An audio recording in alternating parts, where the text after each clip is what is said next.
என சிந்திக்கும் வேளையிலே அவர் மேடையில் இருக்கிற பொழுது அந்த 50 ஏக்கர் தாண்டி ஒரு சகோதரி இருந்தார். அந்த சகோதரி இந்த தலைவரை பார்க்கும் உயரத்தில் நிற்க முடியாதா என்று ஓடி ஓடி உழைக்கக்கூடிய நடமாடும் உழைப்பாளர் சிலை பொதுச் செயலாளர் அண்ணன் என் ஆனந்த் அவர்களை அவர் இருக்கும் திசையை நோக்கி வணங்கி பேசுவதற்கென்றே பிறப்பெடுத்து வந்த பேச்சுலகின் பிதாமகன் நடமாடும் நயவுரை நயாகரா அண்ணன் நாங்கள் சம்பத் அவர்களை வணங்கி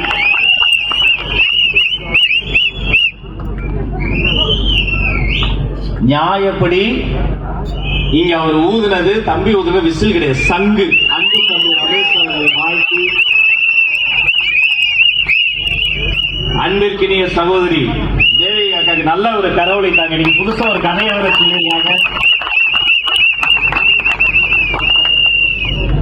குன்றத்துறை தமிழக வெற்றி கழகத்தின் கோட்டையூராக மாற்றிக் கொண்டிருக்கக்கூடிய கழக மாவட்ட செயலாளர் அண்ணன் இந்த கைத்தட்டலாம் இந்த மனுஷனுக்கு பத்தாது.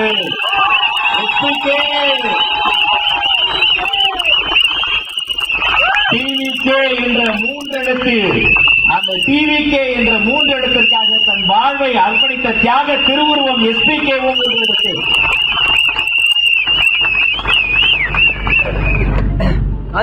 இத்தனை பேரும் இந்த மேடையில ஏறி களமாடுகிறோம் என்று சொன்னால், ஒரு கொள்கை கூட்டத்தின் முன்னால் நிற்கிறோம் என்று சொன்னால், உங்கள் ஊரின் கொள்கை விளக்க பொதுக்கூட்டத்தை போய் நடத்துகிறோம் என்று சொன்னால், இதுதான் கொள்கை, இதற்கு இந்த கொள்கை பாடல், இவர்கள் கொள்கை தலைவர்கள் என்று எங்கள் அரசியல் திசையை வெளுத்து வாங்கி புதிய பாதையை போட்டு கொடுத்த தமிழக அரசியல் வரலாற்றின் இன்றைய தமிழர்களின் கடைசி நம்பிக்கை வெற்றி தலைவர் தங்க தளபதியை வணங்கி மேடையை ரசித்துக் கொண்டிருந்தார் ராஜ்குமார். தமிழ்தாய் வாழ்த்து பாடிய சகோதரி முதல் தொகுத்து வழங்கிய தம்பி வரை ரசித்து ரசித்து பார்த்தேன். உங்கள் மண்ணின் மைந்தர்கள் அவர் நல்ல ஒரு கரவழித்தார். கண்ணியமிக்க காவல்துறை நண்பர்களே, ஊடக நண்பர்களே, ஊராரே, பெரியோரே, நல்லவர்களே, வல்லவர்களே, அவர்களே, இவர்களே, தளபதி நெஞ்சில் குடியிருக்கக்கூடிய தமிழக வெற்றி கழக தொண்டர்களே, நிறைய சமூகங்கள் வந்திருக்கீங்க, தம்பிங்க வந்திருக்கீங்க. பொதுவா நாங்கெல்லாம் தலைமை கழக நிர்வாகிகள் வர்ற வரைக்கும் மேடையில் என்ன பண்ணுவாங்க தெரியுமா? ஒரு குழுக்கள் பாடல், ஒரு குத்து பாடல். அக்கா சொன்னாங்களே, அமைச்சருக்கு பிடித்த அந்த குலுக்கி வச்ச கொக்கா கோலா போல. அருமை மக்களே, குத்துப்பாட்டு போட்டு நிகழ்ச்சி தொடங்கினா திமுக, கொள்கை பாடலோடு நிகழ்ச்சி தொடங்கினா தாவேக. தந்தை பெரியார், அண்ணல் அம்பேத்கர், பச்சை தமிழர், நேர்மையாளர், கர்ம வீரர் காமராசர், தியாகி அஞ்சலை அம்மாள், வீரமங்கை வேலு நாச்சியார் கொள்கை தலைவர்களுக்கு மலர் தூவி முறைப்படி நிகழ்ச்சி தொடங்கி இங்கு இருக்கக்கூடிய பொதுமக்கள் கண்களில் மகிழ்ச்சி, முகத்தில் மலர்ச்சி, மேடையில் இருப்பவர்கள் மட்டுமல்ல, மேடையில் அமர்ந்திருப்பவர்கள் மட்டுமல்ல, அரங்கில் அமர்ந்திருப்பவர்கள் மட்டுமல்ல, நாங்கள் அத்தனை பேரும் மக்களின் இதய சிம்மாசனத்தில் அமர்வதற்காக பகலிரவாக நின்று கொண்டே இருக்கக்கூடிய தொண்டரணி, இளைஞரணி, நிர்வாகிகள் முகத்தில் மகிழ்ச்சி. தென்னரசு அண்ணனுக்கு நான் ஒன்று சொல்கிறேன், இந்த மேடையில் இருந்து பார்க்கின்ற பொழுது கூடுதல் மகிழ்ச்சி. அதோ அந்த கோயிலின் கோபுரம் என் கண்களுக்கு தெரிகிறது. இந்த மேடையில் இருந்து பார்க்கிற பொழுது கோயிலின் கோபுரம் என் கண்களுக்கு முன்னால் தெரிகிறது. இந்த கூட்டத்தின் முன்னால் பார்க்கிற பொழுது சென்ட் ஜார்ஜ் கோட்டையின் வாசல்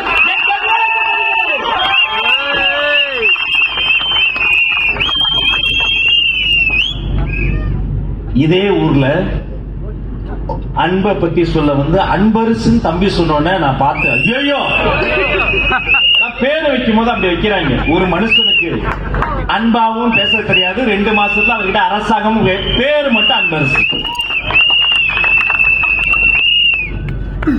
மதிப்பிற்குரிய மாண்புமிகு அமைச்சர் அவர்கள் மேடையில் பேசுகிற போது ஒரு முறை சொன்னார், அண்ணனின் பேச்சை நான் செய்தியில் பார்த்துக் கொண்டிருந்தேன். உங்க வீடுகள்ல குழந்தைங்க யாராவது விஜய் ரசிகன் சொன்னா அவர் இவ்வளவு நல்லா தமிழ் பேசல, எனக்கு பேசி பழகிருச்சு. உங்க வீட்டுல விஜய்க்கு ஓட்டு போட சொன்னா சோறு போடாத. நெஞ்சு நிமிர்த்தி சொல்கிறேன், தமிழக வெற்றி கழகத்தின் கடைக்கொடி தொண்டன் சொல்கிறேன், 28 ஆண்டு காலம் பகலிரவாக ஒத்த ரூபாயாக சேர்த்து எளிய விட்டு பிள்ளைகள், ஏழை விட்டு பிள்ளைகள் கடந்த 28 ஆண்டுகளாக தமிழ்நாடு முழுக்க விஜய் விலையில்லா விருதகம் என்று ஊருக்கு சோறு போட்ட கூட்டம் இந்த டிவிகே கூட்டம்.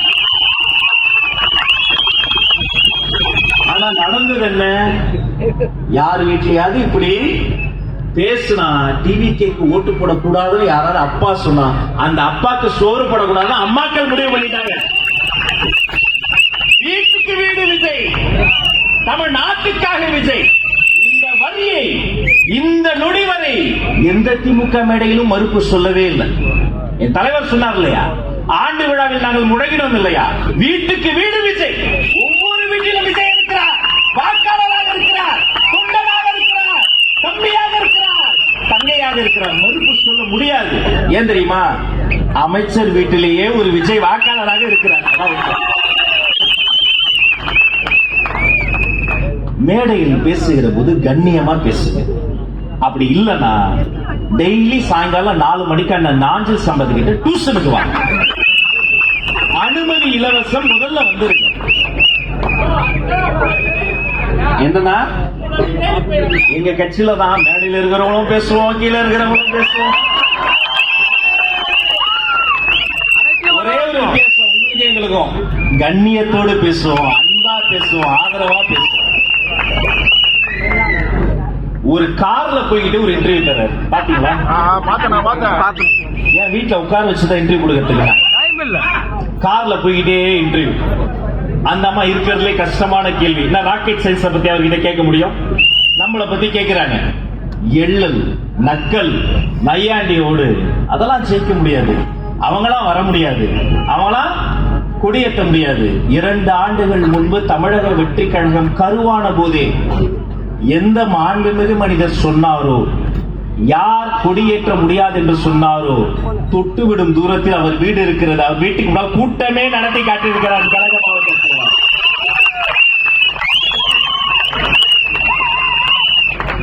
தமிழ்நாடு முழுக்க கொள்கை விளக்க பொதுக்கூட்டங்களை மாலையிலும், மக்கள் போராட்டங்களை காலையிலும் அரவணைத்துக் கொண்டிருக்கிறது. திரும்பிய திசையெல்லாம் போராட்டம்.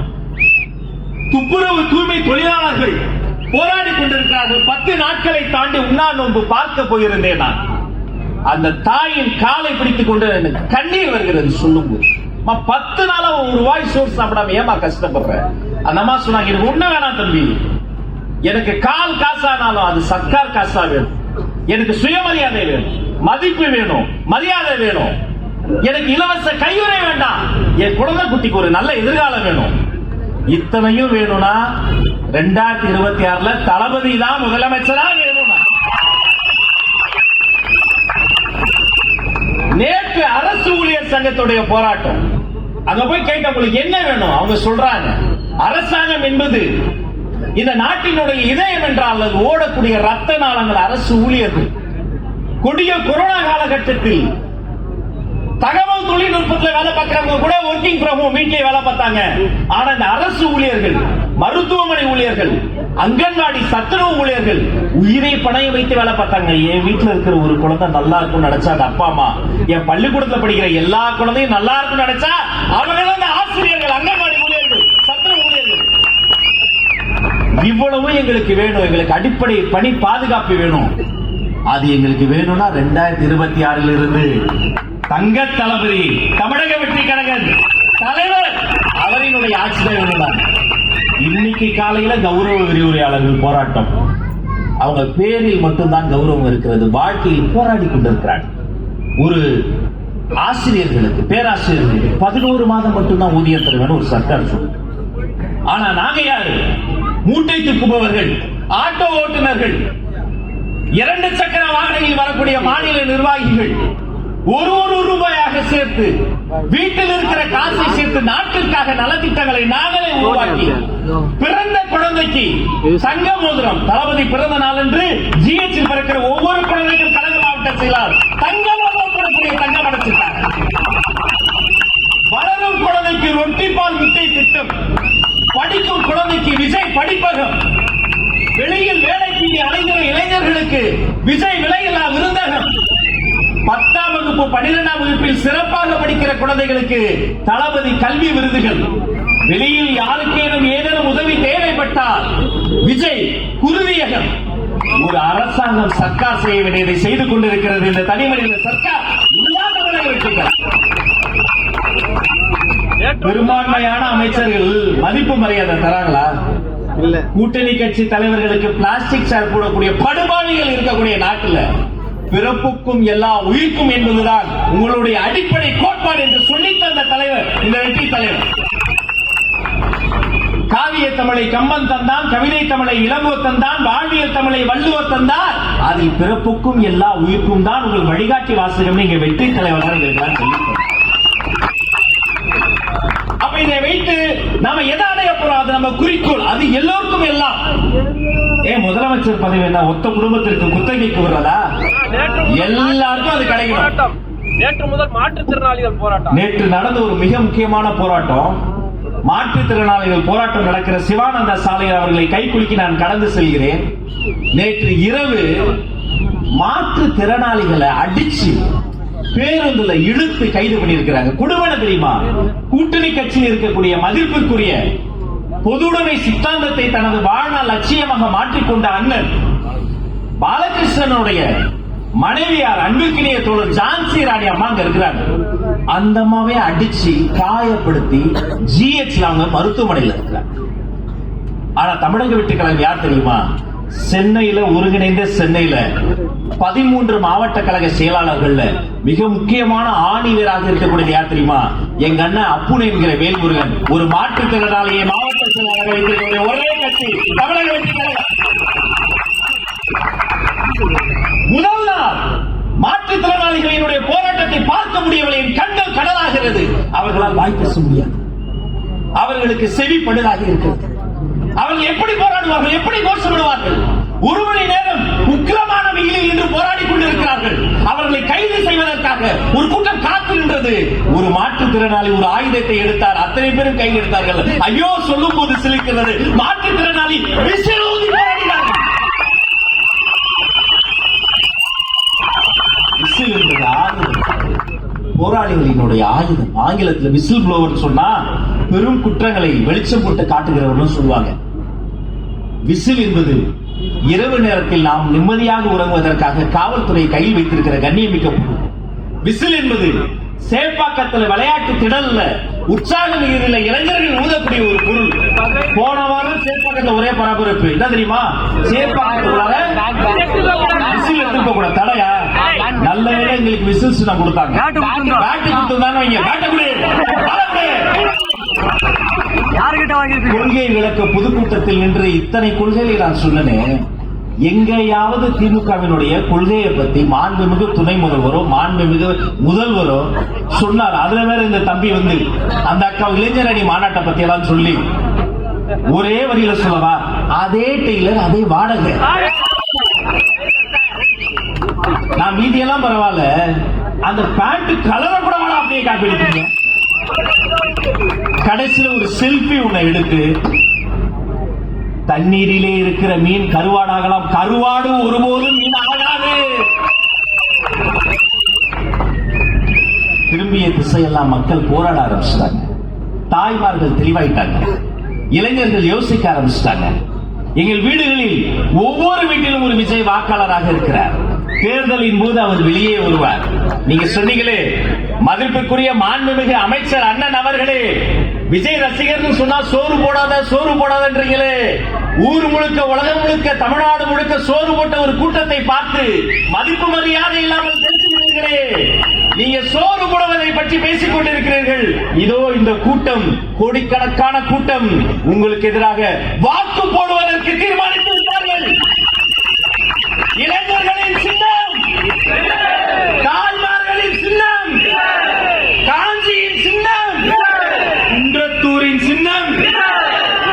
பல்வேறு கருத்துக்களின் மனதிற்குள் சுழக்கும். ஆனால் இதற்கு மேல் பேசினால் நாஞ்சில் அண்ணனுக்கும் எனக்கும் வந்துவிடும் பிணக்கம். அதனால் விடைபெற்று செய்கிறேன். நன்றி, வணக்கம்.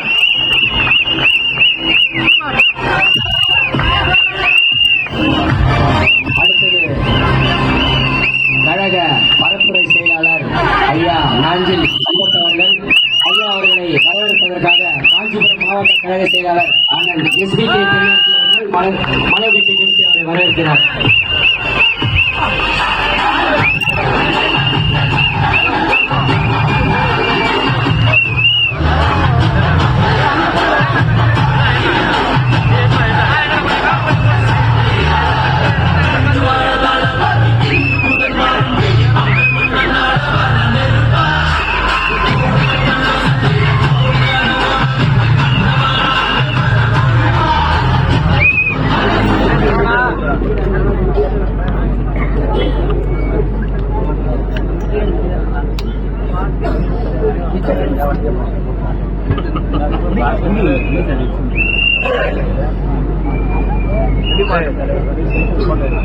மதங்கள் துளிர்க்கின்ற மாசத்திகளில்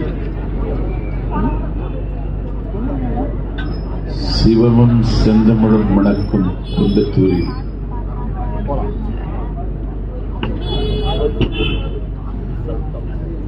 சிவத்துண்டு செய்வதற்காக தன்னை தத்தம் செய்த 63 நாயன்மார்களின் வரலாற்றை எழுதிய தெய்வச் சேக்கிழார் பிறந்த மண்ணில் தமிழக வெற்றிக் கழக கூட்டத்திற்கு தலைமை தாங்கியிருக்கின்ற மாவட்ட கழகத்தின் மதிப்பிற்குரிய செயலாளர், விண்மறைக்கும் கோபுரங்களும் வினை மறைக்கும் கோவில்களும் சூழ்ந்த காஞ்சி மாவட்ட கழகத்தின் செயலாளர், நாளை என் அரசு அமையுமானால் அதிலே SBK தென்னரசு பங்கு அதிகமாக இருக்கும்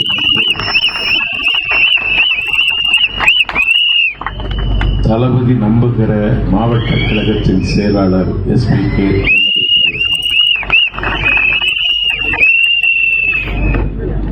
தமிழ்த்தாய் வாழ்த்து இசைத்திருக்கின்ற மகளிரணி துணை அமைப்பாளர் தங்கை மணிமேகலை அவர்களே,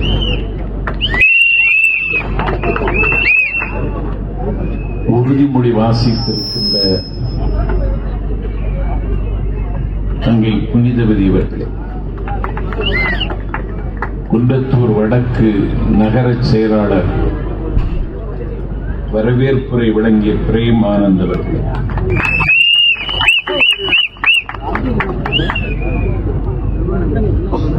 நிர்வாகிகளின் சார்பில் உரையாற்றி அமர்ந்திருக்கிற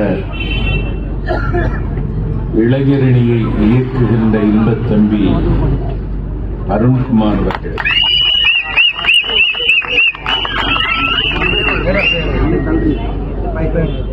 பாட்டும் பேச்சுமாக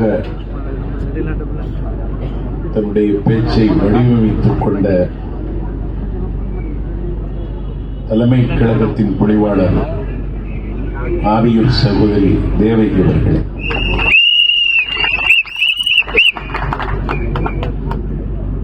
ஊடக ஒருங்கிணைப்பாளர் விசில் ஊதி எவன் செவியோ கிளிய போகிறது என்கிற அளவிற்கு இங்கே பரபரப்பை கற்று வைத்திருக்கிற என் பாசத்திற்குரிய தம்பி திவிகே,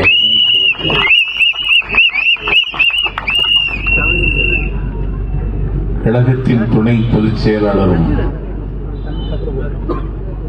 செய்தி தொடர்பணி பொறுப்பாளரும் தளபதி எள்ளென்றால் எண்ணெய் கொண்டு வருகிறவன், தளபதி மலர் என்றால் மாலை கொண்டு வருகிறவன், தளபதி கட்டிவா என்றால் வெட்டிவா என்றால் கட்டி வருகிறவன், தளபதி தேன் என்றால் தித்திப்பு கொண்டு வருகிறவன், அவன்தான் எங்கள் ராஜமோகன் என்று இப்பொழுது ஆராதிக்கிற என் ஆரோக்கிய நண்பர் ராஜமோகன் அவர்களே, நன்றியுரை ஆற்ற காத்திருக்கின்ற சுமதி அவர்களே, தமிழில் இந்த நிகழ்ச்சியை தொகுத்து வழங்குகிற தம்பி பிரபின் அவர்களே, கண்ணு கட்டிய தூரம் வரையிலும் தேரடையில் தேனீக்கள் திரண்டிருப்பது மாதிரி திரண்டிருக்கிற மாபெரும் பொதுக்கூட்டத்திற்கு வருகை தந்திருக்கிற காலத்தால் சீலத்தால் மூத்த பெரியோர்களே, பால் நினைந்தூட்டுகிற என் பரிவுள்ள தாய்மார்களே, வரலாற்று மாற்றத்திற்கு அடையாளமாக விளங்குகிற வாலிப தம்பிகளே, மாற்றான் தோட்டத்தில் மணக்கும் மல்லிகைகளே, கற்றறிந்த சான்றோர்களே, கட்சிக்கு அப்பாற்பட்ட நடுநிலையாளர்களே, ஜனநாயகத்திற்கு உப்பாகவும் சர்க்கரையாகவும் இருக்கின்ற ஏடுகளின் ஊடகங்களின் பெருமைக்குரிய நிறுவர்களே, அச்சு பிசகாமல் எங்கள் பேச்சை ஒற்றெடுக்க வந்திருக்கிற அரசின் ஒற்றர்களே, கூட்டத்திற்கு அனுமதியும் பாதுகாப்பும் வழங்கிக் கொண்டிருக்கின்ற காவல்துறையை சார்ந்த என் மதிப்பிற்குரிய அதிகாரிகளே, எல்லாவற்றுக்கு மேலாக அடக்க முடியாத கடல் அலையின் பெருமுழக்கம், விலக்க முடியாத விரிவானம், எங்கள் உடலில் இயக்குகிற நல்லுயிர், தளபதியின் நெஞ்சில் குடியிருக்கும் என் செல்வம்.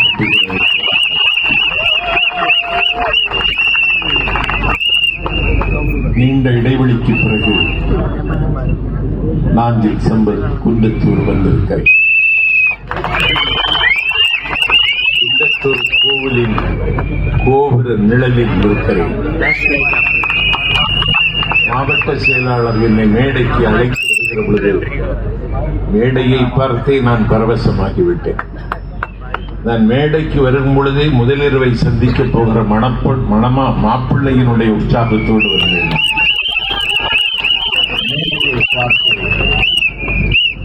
சொல்வார்கள், திருவாரூர் தேரிழகு, திருவிடை மருதூர் திருவிழகு, சூடிக் கொடுத்த சுடற்கொடியாள் ஆண்டாளின் வில்லிபுத்தூர் கோபுரம் அழகு, திருவரங்கம் கொடையழகு, ராமேஸ்வரம் கோவில் பிரகாரம் அழகு, மன்னார்கொடி முதலிழகு, குன்றத்தூர் தாவேக்கா மேடை அதைவிட அழகென்கிற வகையில் எதிர்கார்ந்த மேடையில் உரையாற்றுவதற்கு உங்கள் முன்னால் நிற்கிறேன். பேசுவதற்கான செய்திகள் எனக்கு நிறைய இருக்கின்றன. காலம் அனுமதிக்காது என்பதையும் நான் உணர்ந்து கொள்ளுகிறேன்.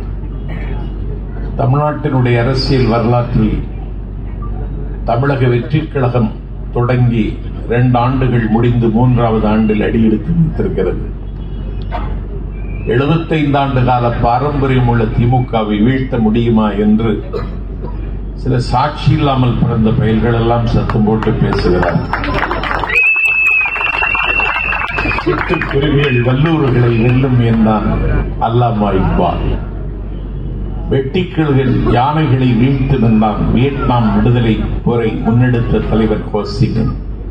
நாங்கள் சிட்டுக்குருவிகள், நாங்கள் திமுக என்கிற வல்லூரை வீழ்த்தி தீர்வோம். நாங்கள் வெட்டுக்கிளிகள், திமுக என்கிற வல்லூரை வீழ்த்துவதற்கு பிறந்தவர்கள். ஒரு மாற்று அரசியலை முன்னெடுத்தவர்கள் எல்லாம் இன்னைக்கு காணாமல் போய்விட்டார்கள். அந்த கட்சிகள் கல்லறைக்குள் போய்விட்டன. ஆனால் ஒரு மாற்று அரசியலுக்கு முகம் தந்து தமிழக வெற்றிக் கழகத்தை தொடங்கி இந்த கட்சியில் இளையவர்கள் தான் இருக்கிறார்கள், வேறு யார் அங்கே இருக்கிறார்கள் என்று கேட்கிறார்கள். எல்லாம் சின்னவர்கள் என்கிறார்கள். சின்னவன் தான் 3 வயது குழந்தை ஞானசம்பந்த பெருமான். அவன்தான் தோளுடைய செவியில் விடையேறி ஒரு தூவன் மதிசூடி என்று பாடினான். 18,000 12,000 சிங்களவர்களை கைது செய்து கொண்டு வந்து காவிரிக்கு குறுக்கே கல்லணை கட்டிய கரிகால் பெருவிழத்தான் சின்ன வயதில் நான் ஒரு நீதிமன்றத்தில் தீர்ப்பு வழங்கக்கூடிய நீதிபதியாக உட்கார்ந்திருந்தான். என் பெருமைக்குரியவர்களே, எங்களை சின்னவர்கள் என்று சிறுமைப்படுத்துகிறீர்கள். விக்கிரவாண்டி முதல் பொதுக்கூட்டத்திலே எங்கள் தளபதி சொன்னார், நகுதற்கிணரை நாடு நீ கூறினார். ஆரிய படை கடந்த நெடுஞ்செழியனை சின்னவன் என்று எதிரிகள் இந்த நாட்டில் சிறுமைப்படுத்தி அன்றைக்கு பேசிய பொழுது நான் வெல்வேன் என்று அன்றைக்கு ஆரிய படை கடந்த நெடுஞ்செழியன் அன்றைக்கு சொன்னான். நான் வெல்லாமல் போனால் மாங்குடி மருதனை தலைவனாக கொண்ட புலவர் கூட்டம் பாடாது ஒளியட்டும் அன்றைக்கு நெடுஞ்செழியன் வஞ்சினம் உரைத்தான். ஆரிய படை கடந்த நெடுஞ்செழியனும் காவிரிக்கு குறுக்கே கல்லணை கட்டி நீதிமானாக இருந்தானே எங்கள் கரிகால் பெருவளத்தான். ஞானசம்பந்த பெருமானம் இல்லை என்று கருதுகிறீர்கள். எல்லோரும் ஒரு வடிவில் திரண்டு எங்கள் தளபதி விஜயாக இன்றைக்கு தமிழ்நாட்டின் களத்தில் நிற்கிறார். திமுக இன்றைக்கு அதிர்ச்சியில் உறைந்திருக்கிறது. எங்கள் கட்சியினுடைய வருகை, எங்கள் கட்சியினுடைய வளர்ச்சி, எங்கள் கட்சிக்கு இன்றைக்கு தமிழ்நாட்டு மக்கள் தருகிற வரவேற்பை கண்டு திமுக இன்றைக்கு ஜன்னி கண்டவரை போல பிதற்றுகிறார்கள். அவர்கள் கூடுகிற கூட்டமெல்லாம் அட்டர் ஃபெயிலியர், எல்லா கூட்டங்களும் தோல்வி. 300 பேரை கூட்டுவதற்கே 3 லட்சம் ரூபாய் செலவழிக்கிறார்கள். பெண்களை வீட்டில் இருந்து ரூபாய் கொடுத்து அழைத்து வருகிறார்கள். இப்பொழுது அவருடைய கலாச்சாரம் மாறுகிறது.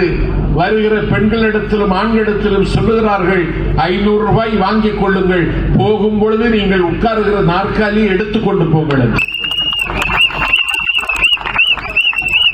நாற்காலியை எடுத்துக்கொண்டு போங்கள் என்று ஒரு கட்சி கூட்டத்துக்கு சொல்லுகிறார்கள் என்றால் அவர்களுடைய நாற்காலிக்கு ஆபத்து வந்துவிட்டது என்பதற்கு இது அடையாளம். இந்த நாட்டிலே திமுக அதிமுக என்று மாறி மாறி ஆட்சி நடத்தி தமிழ்நாடு இன்றைக்கு நாரி நாரி கிடக்கிறது. ஒரு தலைவன் வரமாட்டானா என்று தமிழ்நாட்டு மக்கள் தவம் இருந்தார். இருண்டு கிடக்கிற இதய கிழக்குகள் விடியாதா? பட்டமரம் துளிர்க்காதா? பாலைவனம் செழிக்காதா? கெட்ட குடி சிறக்காதா? நட்ட நடுநிசி விடியாதா? நமக்கான பொழுது நம்முடைய வாசலில் மலராதா?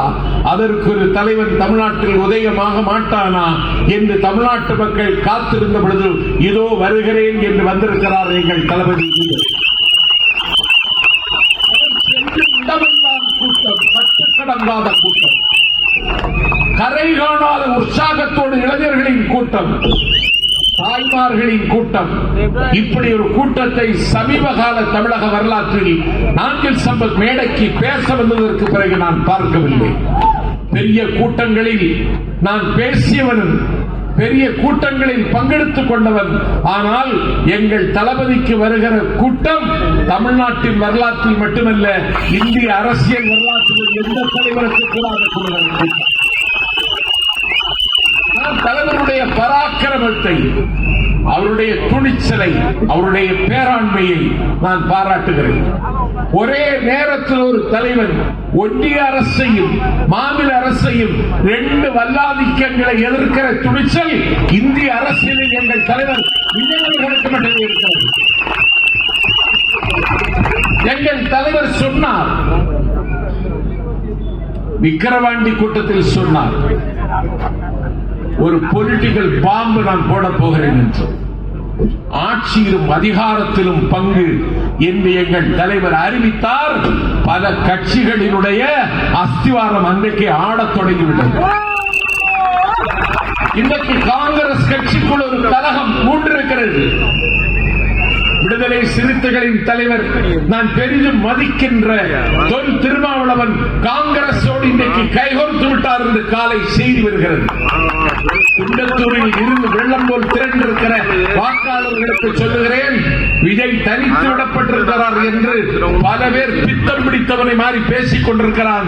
தனித்து விடப்படவில்லை. எங்களோடு தேசிய கட்சியும் வரும், மாநில கட்சிகள் வரும். எங்கள் தலைவர் தனியாக அல்ல, சேவையோடு கலந்து வருவார். திராவிட முன்னேற்ற கழகம் என்கிற குடும்ப அரசியல் எங்கள் தலைவர் சொன்னார். என்ன சொன்னார்? ஒருவர் தொடங்கிய கட்சியிலே நீங்கள் உட்கார்ந்து இன்னைக்கு பயணிக்கிறீர்கள். அது எடப்பாடி பழனிசாமி ஆனாலும் சரி, ஸ்டாலின் ஆனாலும் சரி.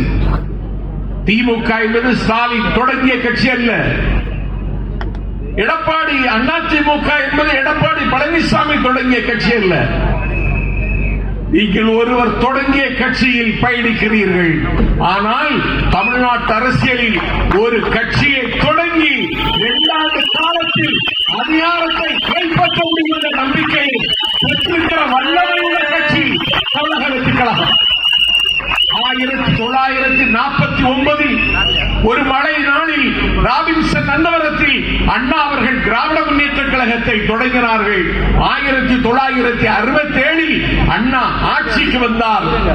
எம் அண்ணா இதயம் அண்ணா என்று கலைஞர் எழுதிய அண்ணாவிற்கான புகழ் அஞ்சலியில் கலைஞர் அழகாக குறிப்பிட்டார்.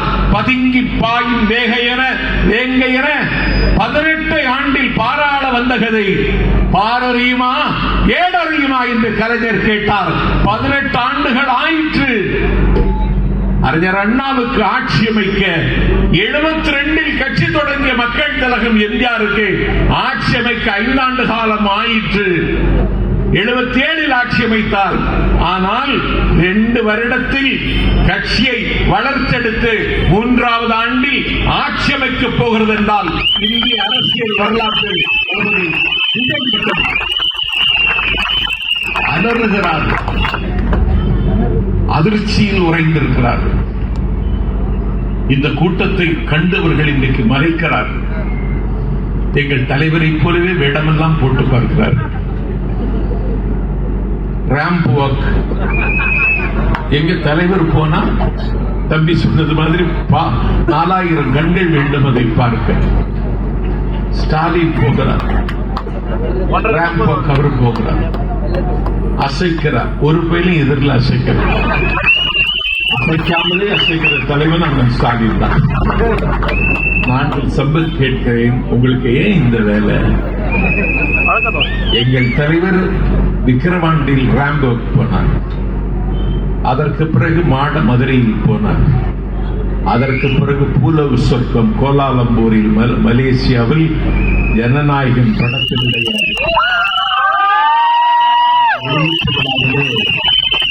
உலகத்தை அண்ணாந்து பார்த்தது எங்கள் தலைவருடைய ராம்போக்.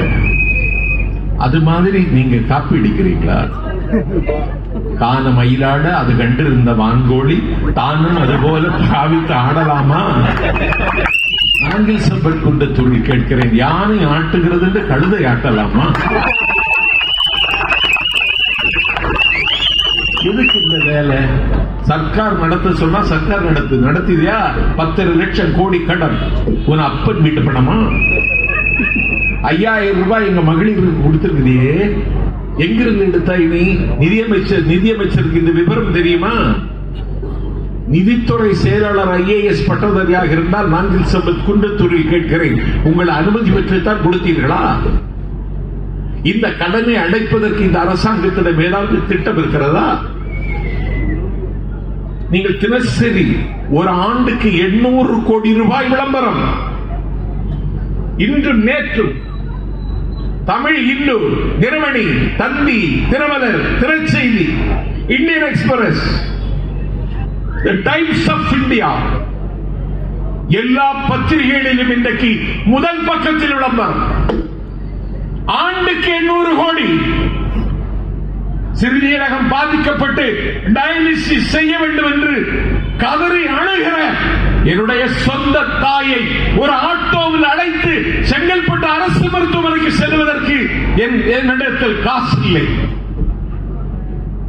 என் பெருமைக்குரியவர்களே, பள்ளிக்கூடத்திற்கு செல்லுகிற குழந்தைக்கு பால் வாங்கி கொடுப்பதற்கு என்னிடத்தில் காசு இல்லை. இடுவார் கரம் பார்த்து இல்லை என்பார் முகம் பார்த்து. பகலில் சென்றால் பானை வாங்க வழி இல்லை, இரவில் சென்றால் எண்ணெய் வாங்க வழி இல்லை என்று ஒரு ஏழையின் வீட்டில் ஒரு மரணம் நிகழுமானால் அடக்கம் செய்வதற்கு எங்களிடத்தில் காசு இல்லை. இத்தனை ஏழைகள் வாழுகிற நாட்டில் மாட்சிமை தங்கிய முதலமைச்சர் அண்ணன் ஸ்டாலின் அவர்களே, விளம்பரத்திற்கு மட்டும் 800 கோடி ரூபாய் என்றால் உன் அப்பன் வீட்டு பணமா? ஆத்தால் உங்களுக்கு நாட்டு மக்களின் வரிப்பணம். நான் கழுத்தில் போட்டிருக்கிற துண்டுக்கு, நான் அணிந்திருக்கிற சட்டைக்கு, நான் உடுக்கி இருக்கிற வேட்டிக்கு, நான் மாட்டி இருக்கிற செருப்புக்கு, நான் கூட்டி இருக்கிற வாட்சுக்கு நான் வரி கொடுக்கிறேன். அண்ணா அழகாக சொன்னார், முழுமையில் காணாதோர், முதுகெலும்பு முறைய பாடுபடுவோர், வாழ்வின் சுவை காணார், வலியோரின் பகடைக்காய்கள், ஓடப்பர் வேறெல்லாம் தருகின்ற வரிப்பணம் தான் கோட்டையாய், குடிவரமாய், பாதையாய், பகட்டுகளாய், அமல்நத்தும் அதிகாரிகளாய், அறிவு பிறமையும் கூடங்களாய் விளங்குகின்றன என்றார் அண்ணா. நான் தாவேக்கா தம்பிகளுக்கும் தாய்மார்களுக்கும் பேசவில்லை, கட்சி சாராத நடுநிலையாளர்கள் இருந்தால் கேட்கிறேன். ஒரு அரசு 800 கோடி ரூபாய்க்கு இன்றைக்கு விளம்பரம் செய்கிறது என்றால் இந்த நாடு என்ன? இந்த ஆட்சி நீடித்தால் என்ன? ஸ்டாலினுக்கு பிறகு அவருடைய மகன் உதயநிதி, இப்பொழுது இந்த நிதி வழங்கும் பராசக்தி.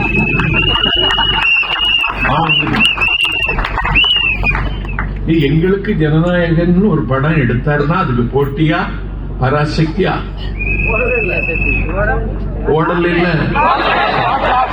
ஓடுமா? ஓடாது. இப்படி போய் மாட்டிட்டானே.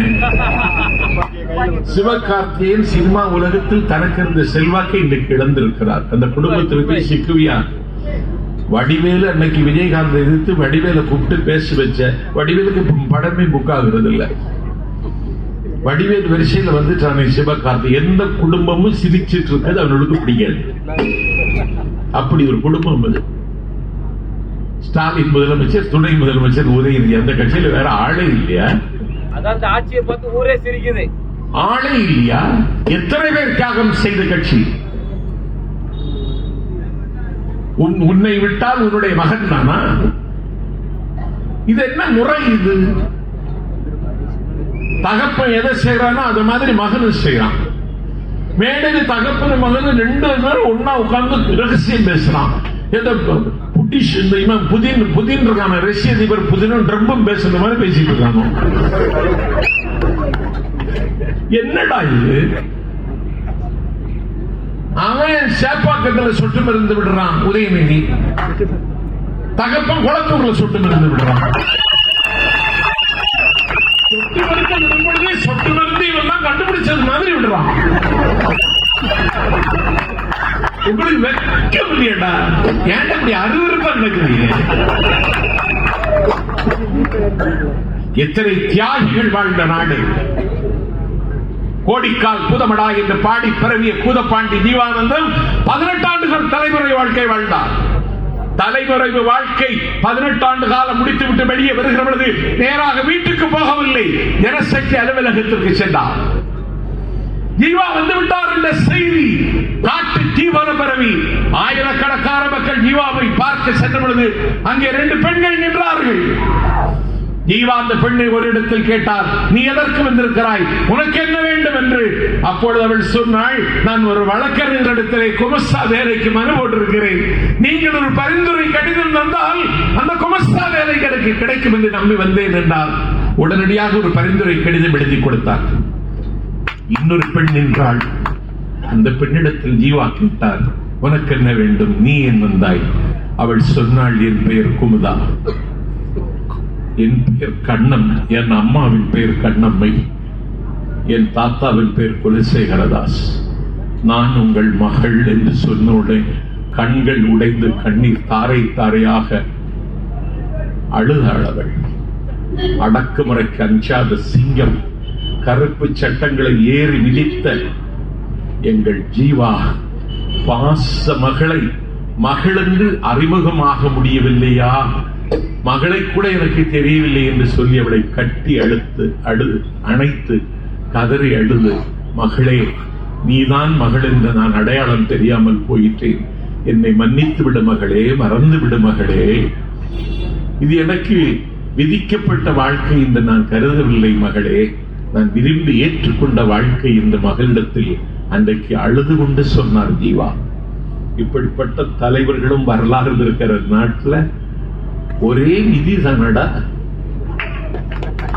ஒரே நிதி, இன்ப நிதி, அறிவு நிதி, தயாநிதி, கலாநிதி. மதுரையில் ஒரு மதுரையில அழகிரி பையன் அருள்நிதி. ஒரே நிதி தானா? எத்தனை கோடி கொள்ளையடிச்சு வச்சிருக்கீங்க? என்ன அக்கவுண்ட்ல பணம் கிடக்கு. ஒருத்தர் பணம் வாங்குறான், டிஆர் பாலு உங்க எம்பி. நீ இந்த தொகுதியை கவனிச்சிருக்கிறியா?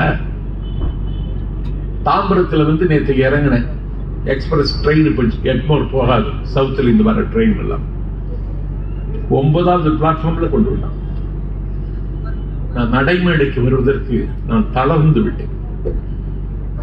நான் கேட்கிறேன், அதுக்கு ஏதாவது வசதி செய்திருக்கீங்களா? லிப்ட் உண்டா? தாம்பரம் ஸ்டேஷன்ல எஸ்கலேட்டர் உண்டா? இந்த சுமையை சுமந்து வருவதற்கு ஏதாவது உதவிக்காவது ஆள் உண்டா? தயாநிதி மாற எம்பி ஆளை பார்த்த வெள்ளக்காரன மாதிரி இருப்பான். எக்மோர் ஸ்டேஷன்ல லிப்ட் உண்டா? இல்ல. எஸ்கலேட்டர் வேலை செய்யுமா? செய்யாது. நான் கேட்கிறேன், நீங்க ரயில்வே அமைச்சரை பார்க்க வேண்டாம், சவுத் சோன் ரீஜனல் ஆபீசர் போய் பார்த்து உடனடியாக நடவடிக்கை எடுங்கன்னு சொல்றதுக்கு உங்களுக்கு என்ன குறைவு? உங்களுக்கு அந்த ஆற்றல் இல்லையா? ஆற்றல் இல்லைன்னா பயாகிரா மாத்திரையாவது வாங்கி சாப்பிடுங்க. நீங்க எல்லாம் எம்பியா? நீங்க எல்லாம் எம்எல்ஏயா? எங்கள் தலைவன் ஆட்சிக்கு வருவான், அப்போது பாருங்கள் தமிழகம் பொன்னாக நின்றும். எங்கள் தலைவன் ஆட்சிக்கு வருவான், அப்போது பாருங்கள் தமிழகம் பூவாக மலரும். எங்கள் தலைவர் ஆட்சிக்கு வருவார், அப்போது பாருங்கள் தமிழகம் புதிய கவியாக சிறக்கும். நேரமில்லை, ஒன்றை சொல்லுகிறேன், எங்கள் தலைவர் முதலமைச்சரானால் நீங்கள் தத்தளித்தால் அவர் உங்களுக்கு படகாவார். எங்கள் தலைவர் முதலமைச்சரானால் நீங்கள் தடுமாறினால் அவர் ஊண்டுகோலாவார். எங்கள் தலைவர் முதலமைச்சராக்கினால் உங்கள் இரும்பை பொன்னாக்குகிற மந்திரக்கோளாவார். எங்கள் தலைவர் முதலமைச்சரானால் நீங்கள் சிந்திப்பதற்கு வானத்திடமிருந்து இதயத்தை வாங்கி தருவார். எங்கள் தலைவர் முதலமைச்சரானால் நீங்கள் பார்ப்பதற்கு சூரியனிடத்தில் ஒளியை தருவார். எங்கள் தலைவர் முதலமைச்சரானால் நீங்கள் பறப்பதற்கு பிராவிடமிருந்து இறக்கை வாங்கி தருவார். எங்கள் தலைவர் முதலமைச்சரானால் உங்கள் கனவுகளுக்கு சிறகுகள் தயாரித்து தருவார். தாவேக்கு ஆட்சி இன்னும் 2 மாதத்தில் அமையப் போகிறது.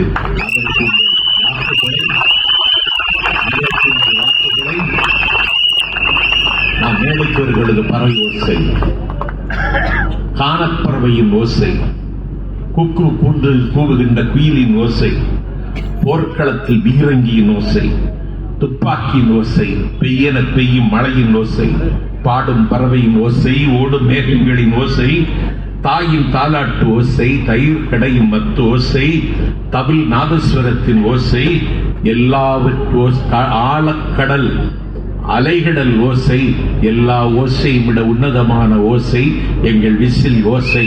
அந்த விசிலுக்கு நீங்கள் வாழ்த்துக்கு நன்றி சொல்லி விடைபெறுகிறேன்.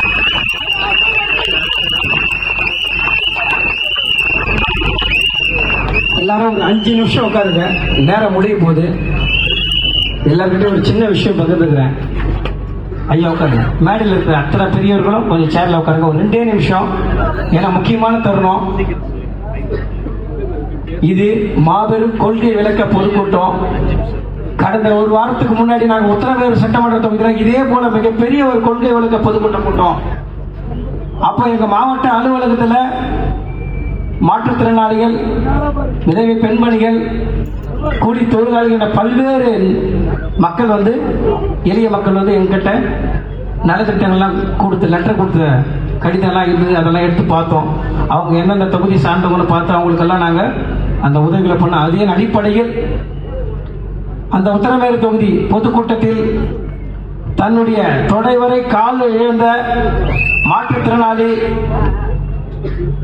ஜபராஜ் அவர்கள் வந்து அந்த மேடையில எனக்கு, ஏன்னா நாங்க அந்த உத்தரமேரூர் தொகுதியை சேர்ந்த ஒரு ஏழைக்கு அந்த கால் பொருத்தினாரு, அண்ணன் கையில தான் பொருத்தினாரு.